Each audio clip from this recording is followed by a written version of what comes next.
앞에 PPT도 나와 있으니까요. 네, 또 같이 읽으시면 감사하겠습니다. 네. 성경 찾기 어려우시면 앞에 PPT 나오니까요. 네, 그럼 다 찾으셨나요? 네, 그럼 다 같이 합독하시겠습니다.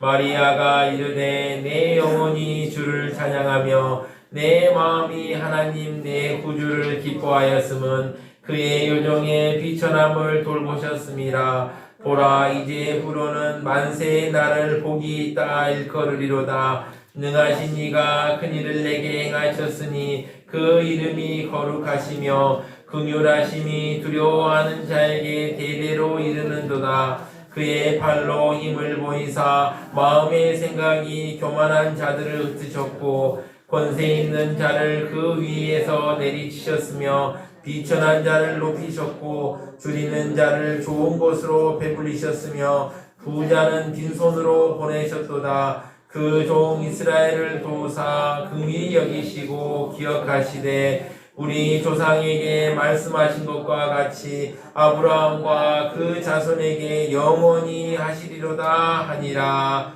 아멘.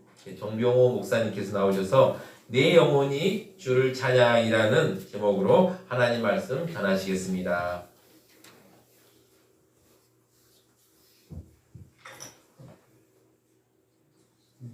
할렐루야. 우리 하나님께 영광을 돌립니다. 아기 예수 이 땅에 오심을 모든 사람들과 함께 찬양하는 이 시간, 우리 새서마음교회 성도들과 함께 찬양할 수 있어서 감사드립니다.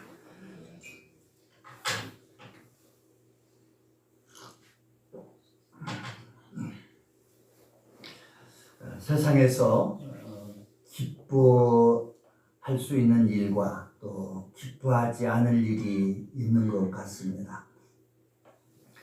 기뻐할 때는 어떨 때 기뻐한 거죠? 일이 잘 되었을 때, 혹은 기분이 좋을 때, 그냥 좀 직선적으로 표현하면 뭐가 나한테 많이 이렇게 모아질 때, 그때 기분 좋죠?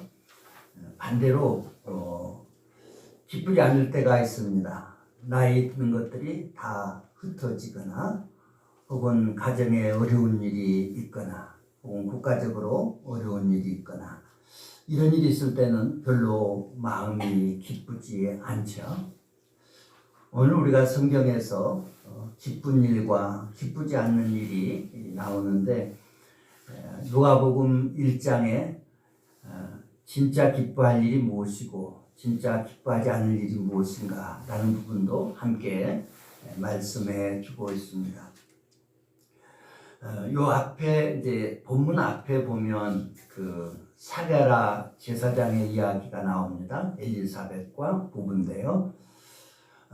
이 부부는 참 기뻐할 일입니다. 근데 마리아는 별로 기뻐할 일이 없는데 기뻐한다 이렇게 말씀했습니다. 왜냐하면 이 사가랴 제사장에도 천사가 나타나서 아들을 낳을 것이다 이렇게 예언했고 마리아에게도 나타나서 아이를 낳을 것이다 이렇게 예언을 했습니다. 똑같이 아들을 낳을 것이다 하고 말씀했는데 사실 기뻐할 사람은 누구인가 하면은 이 사가랴 제사장 즉 아닌가. 여러분 어떻게 생각하는지 모르겠습니다. 요새 인구 절벽으로 인해서 참 힘들어하는데 옛날에 노인들은 5남매, 6남매, 7남매 많이 낳으신 분은 10남매까지 낳으셨는데 지금 노인들이 한 10남매씩 더 낳아버리면 어떨까 이런 생각을 해봅니다. 왜냐하면 이 사가랴 제사장이 이제 다 끝났거든요. 그리고 그의 아내 엘리사벳도 마찬가지고 둘 다 할머니, 할아버지예요. 네? 여러분들이 잘 알고 있는데도 성경을 읽어보면 진짜 이 할머니, 할아버지가 도저히 아이를 낳을 수가 없는 그런 연령대이고 그런 형편입니다. 그런데 천사가 나타나서 아들을 낳으리라 그래서 요한을 낳았거든요. 세리 요한을 낳았으니까 여기 계시는 이제 우리 권사님들 지금 애들 한 몇 명 낳았으면 얼마나 좋겠습니까? 너무 좋을 것 같아요.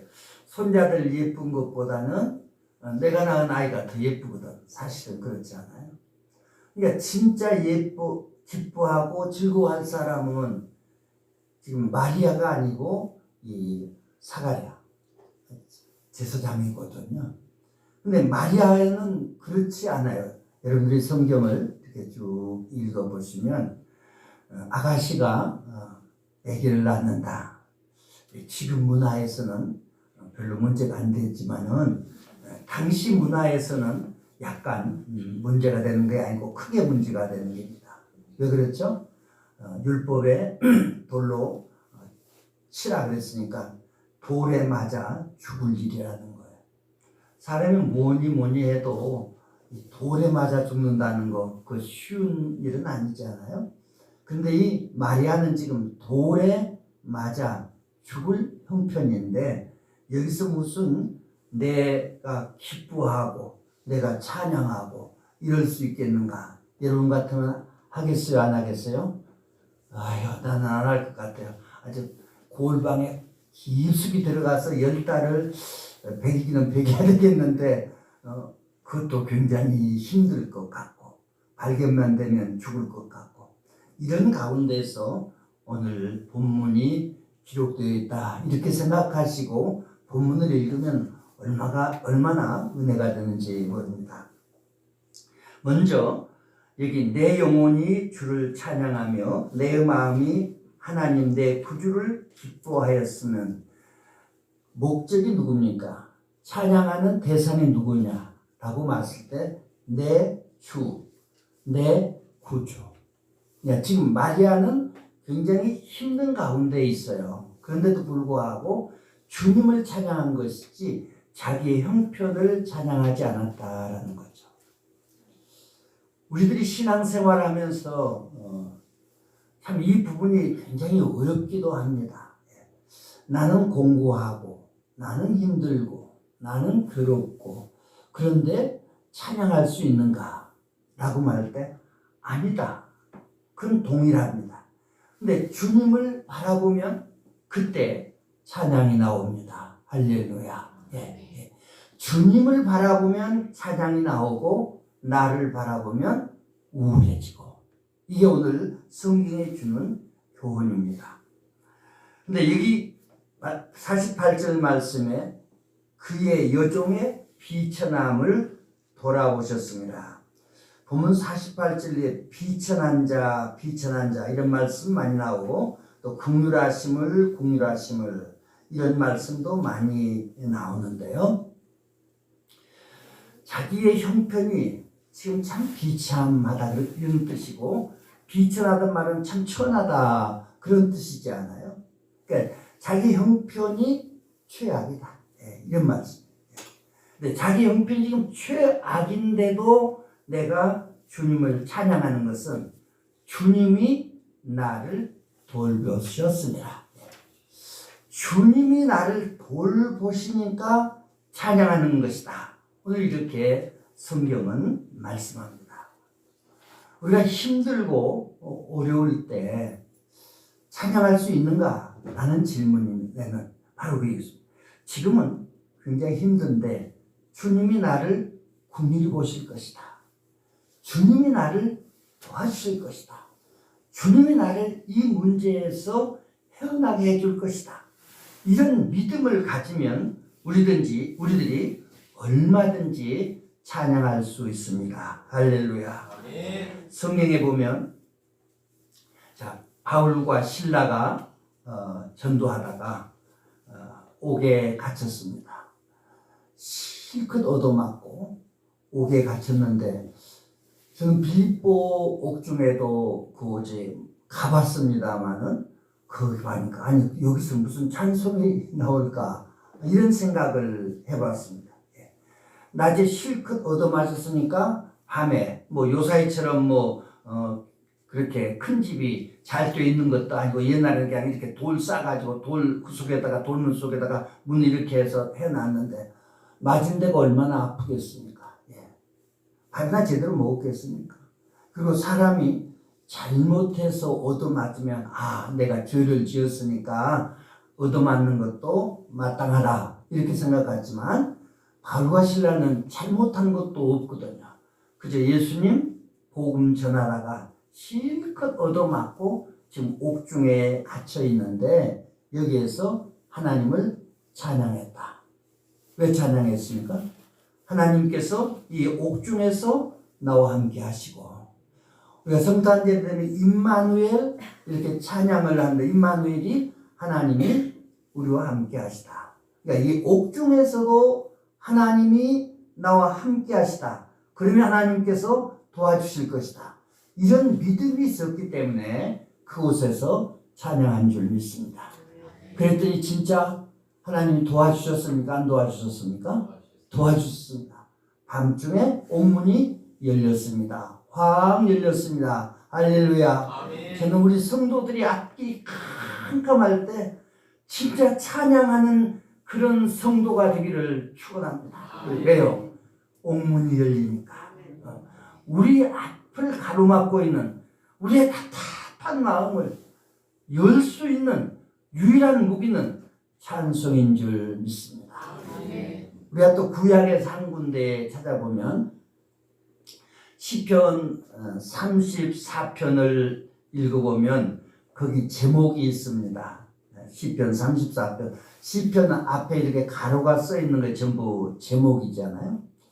근데 바울이 시편 34편을 짓기 전에 무슨 일이 있었냐 그러면 지금 사울이 죽이려고 하니까 도망을 다닙니다. 자, 요사이 같으면 뭐 대통령 별거 아니지만은 옛날에 왕권은 절대적이잖아요. 뭐 삼권을 다 갖고 있으니까 바로 현장에서 뭐 죽여도 아무 할 말이 없는 그런 권세를 가진 사울왕이 다윗을 잡아 죽이려고 계속 쫓아다닙니다. 잡히기만 잡히면 죽는 순간입니다. 얼마나 위험한 순간입니까? 그래서 그래도 사람이 죽지 않으려고 도망은 다녀야 되겠잖아요. 가다가 잡히면 죽더라도 그래도 도망은 가봐야 되지 않겠어요? 그래서 군대에서 36개가 뭔지 아시죠? 마지막 도망가는 게 36개예요.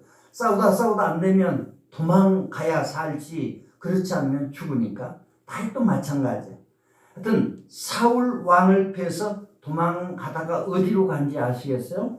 성경에 보면 가드로 갔다 그랬어요. 가드가 어딘지 아시죠? 가드가 지금 블레셋이 사는 동네, 지금 한참 이스라엘하고 아주 전쟁하는 가자 지구, 거기가 가드예요.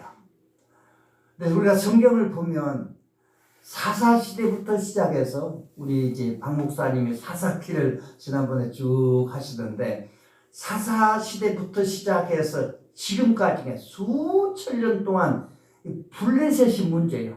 지금도 하마스하고 이스라엘하고 이 전쟁하는 거 보시면 끝이 없어요. 끝날 것 같은데 절대 끝나지 않습니다. 그러니까 당시도 이 블레셋이 이스라엘을 위협하고, 특별히 블레셋 장수 누구죠? 골리앗. 아주 거대한 골리앗 장수가 이스라엘을 이렇게 농락하는 거 아니겠어요? 그때 다윗이 물맷돌로 골리앗을 쳐 부셨죠. 이런 악연이 있는 거예요. 자기 나라 장수를 쳐 부셨으니 이게 다윗 잘 왔다. 어디 독 안에 든 쥐와 같이 딱 잡힌 거예요. 그러니까 다윗이 참 머리가 좀 비상하기는 비상해요. 미친 척 하면서 침을 질질 흘리고 다니니까, 야, 이 미친놈 이거 뭐하러 여기 왔냐 하면서 사람들이 미친 사람 취급을 하니까 다윗을 안 죽인 거 아니에요. 거기서 쓴 그 시편이 바로 시편 34편입니다. 34편 내용 1절 2절만 보면, 내가 여호와를 항상 송축하며 내 입술로 주를 찬양하리다. 내 영혼이 여호와를 자랑하리니 공고한 자들이 이를 듣고 기뻐하리로다. 예. 저는 이 시편 34편을 읽으면 얼마나 감격적인지 모릅니다. 집에 가서 꼭 한번 읽어보시기 바랍니다. 다윗은 우리말로 표현하면 호랑이 굴에서 빠져나오다가 어느 굴로 들어간 것입니까? 사자굴로 들어간 거죠. 예. 여기서 살겠다고 도망왔는데 여기 또 들어가니까 또 기다리고 있는, 죽음이 기다리고 있을 정도로 그런 위급한 상황 속에서 그가 하나님이 사울의 손에서 나를 지키심과 같이 이 블레셋 사람의 손에서도 나를 지켜주실 것이다. 이런 확신을 가지고 하나님을 찬양했더니 진짜 하나님이 도와주신 줄 믿습니다. 오늘 바로 우리가 찬양하는 것은 이런 찬양이라는 것을 알 수 있습니다.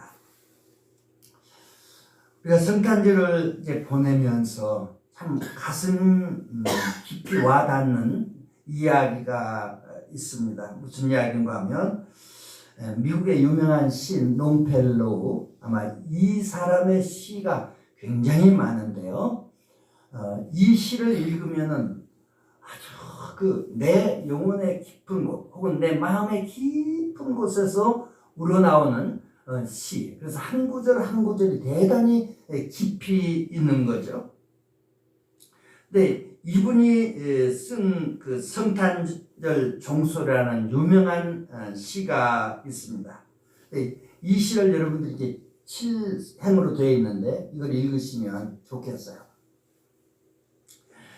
그가 1863년 성탄절을 맞이해서 쓴 이 시입니다. 근데 당시 상황을 잠시 설명하면 이렇습니다.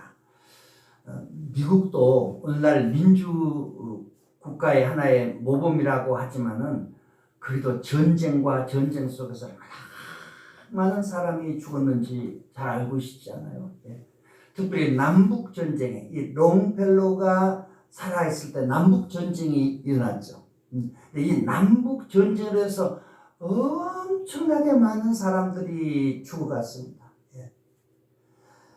근데 그 사이에 이 롱펠로도 참 개인적인 삶이 그렇게 편안하지는 못했어요. 첫 번째 아내는 몸이 좀 연약해서 계속해서 시름시름 앓다가 세상을 떠났거든요. 그 남편의 마음은 어떨까요? 아내가 건강하면 좋지만 아내가 몸이 연약했을 때 남편이 느끼는 절망감은 아주 큽니다. 근데 두 번째 아내를 맞이했는데 두 번째 아내는 부엌에서 일을 하다가 불이 나가지고 불 속에서 사라진 거예요. 근데 남편이 롱펠로가 그 아내를 불꽃이 붙는데 가서 끄집어내려는데 끄집어내지 못하고 결국 자기는 살았는데 아내는 불 가운데서 그냥 타서 세상을 떠나가신 거예요. 이런 아픔이 그에게 있었고 또 이 일을 해서 그 아들이 있었는데 아들이 정신적인 충격을 받은 거예요. 어머니가 이렇게 돌아가신 것에 대한 자녀의 그 마음이 어떠겠어요? 그러니까 이 아이가 마음을 잡지 못하다가 결국 그냥 방황하다가 북군으로 입대를 한 거예요. 근데 입대해가지고 전쟁을 치르면서 잘 싸우고 제대했으면 좋을 텐데 전쟁이라는 건 그런 거잖아요. 언제 총알이 내 가슴을 관통할지 내 다리를 관통할지 알 수 없는 것이 전쟁이지 않겠어요? 근데 이 아들이 또 전쟁에서 총상을 입어가지고 돌아온 거예요. 이게 아버지 마음이 어떻겠어요? 마음을 둘 데가 없는 거예요. 그래도 그 아들을 보는 아버지 마음이 이 아들은 내가 치료해 주지 않으면 내가 간호해 주지 않으면 이 아이가 정상적인 사람으로 거듭나지 못하겠다 이런 생각을 가지고 아이를 정성껏 치료했더니 2년 만에 치료가 끝나서 명예 제대를 한 것입니다. 그리고 나서 2년 후에 남북 전쟁이 끝나고 그리고 나서 이 성탄절 종소리를 미국 사람들이 읽으면서 정말 롱펠로 그래서 우리 국가적인 국보라고 하는 것을 비로소 알게 된 거예요. 그 내용은 다 기니까 다 말씀드릴 수 없지만 그 마지막 부분에 이런 글이 있습니다. 신은 죽지 않았다. 예. 신은 잠들지 않았다. 예. 하나님은 죽지 않았다. 하나님은 잠들지 않았다. 예. 여러분, 우리가 이 말씀을 읽으면서 이 성탄의 종소리, 자기 가정에도 굉장히 어려움이 있었고, 그 다음에 국가적으로도 이 전쟁이라는 것보다 더 무서운 재난이 어디 있겠어요. 그런데도 불구하고 하나님은 돌아가시지 않았다. 지금 하나님은 살아계신다. 하나님은 주무시지 않는다. 하나님은 지금도 우리를 눈동자같이 보호해 주신다. 졸지도 아니하시고 주무시지도 아니하고 그 하나님은 우리와 함께 계신다. 임마누엘 성탄의 복음인 줄 믿습니다. 사랑하는 성도들, 지금 나라가 참 어렵습니다. 오늘 시국이 그렇게 편안하지 못한 시국인지 잘 알지 않겠습니까? 저는 요새 이런 생각을 합니다. 그 여의도 집회에 보니까 특별히 그 젊은 여성들이 이 응원봉을 가지고 막 총선색으로 흔드는데 제가 깜짝 놀란 부분이 있습니다. 근데 그것을 어느 신문사에서 빅데이터를 잡았는데요. 20대 여성이 제일 많이 참석했다는 거예요. 내가 놀랐어요. 옛날에 우리 시대에는 가서 집회하면 우리 젊은 대학생들 제일 많이 참석했잖아요. 그런데 20대 여성들이 제일 많이 참석한 거예요. 근데 나라가 어려운데도 불구하고 이들은 아파트 하면서 요사이 그 아이돌 부르는 노래와 섞어서 이렇게 하고 거기에 또 성탄절 캐롤까지 섞어서 이렇게 했다라는 그 신문 보도를 보면서 그래도 가장 어두울 때 가장 젊은이들이 나라의 미래를 밝힐 수 있다. 우리 민족은 결코 망하지 않는다. 대한민국은 결코 망하지 않는다. 대한민국은 희망이 있다는 이런 메시지를 들려준 것입니다. 어저께도 신문 보도를 보니까 이제 우리나라가 고령화 사회에서 초고령화 사회로 접어들었더라고요. 왜냐하면 5사람 중에 1사람이 65세 이상이면 초고령화 사회라. 그러니까 이 대한민국이 어떻게 보면 굉장히 어려운 시기에 와 있고 또 그렇게 가고 있다고 우리가 통계적으로 발표한 거예요. 이런 소리 들으면 어때요? 우리도 암울해지는 거예요. 물론 저도 그 중에 한 사람이지만요. 이런 가운데 우리가 성탄절을 맞이하는데 그럼 희망이 없느냐? 아니다. 하나님은 주무시지 않는다. 하나님은 결코 돌아가시지 않는다. 라는 이런 확신을 가지고 노인들은 노인들대로 희망의 소리를 불러야 되고 또 젊은이는 젊은대로 희망의 소리를 부르면서 우리 대한민국 희망이 있다. 희망이 있다. 제가 우리 세수맘교회에 와서 딱 보면 저도 마음이 약간 뭐랄까요, 억울한 그런 기분이에요. 왜냐면 여기서 성탄절이 되면 유치원, 유초등부, 중고등부 청년들이 기쁘다 구주 오셨네 해야 되는데 다 어디로 갔는지 없고 우리 고려사에 집어든 분만 이렇게 많으니까 약간 우울한 생각이 들지 않아요? 근데 저도 우울하지 않아요. 왜요? 하나님은 지금도 살아계시니까. 우리 가정의 문제를 해결해 주실 것이고 우리 교회의 문제를 해결해 주실 것이고 우리 대한민국의 어려운 문제도 해결해 주실 것이다. 이런 확신을 가지고 성탄의 기쁜 종소리가 울려 퍼지기를 주의 이름으로 축복합니다. 하나님 아버지 감사합니다. 오늘도 성탄의 기쁜 종소리 우리 가슴에 울려 퍼지게 하심을 감사합니다. 하늘의 영광, 땅에는 평화. 임마누엘 어서 오소서. 간절한 마음으로 찬송하며 기도합니다. 우리 새소망교회 함께 하시고 우리 모든 가정들에게 함께 하시고 또 우리 대한민국과 함께 하시는 임마누엘 하나님 믿습니다. 우리에게 밝은 빛을 비춰주시기 위해서 이 땅에 오신 주님이여 각 사람 마음에 예수 그리스도로 말미암아 희망이 넘치는 성탄절이 되게 하옵소서. 예수님의 이름으로 기도드리옵나이다. 아멘.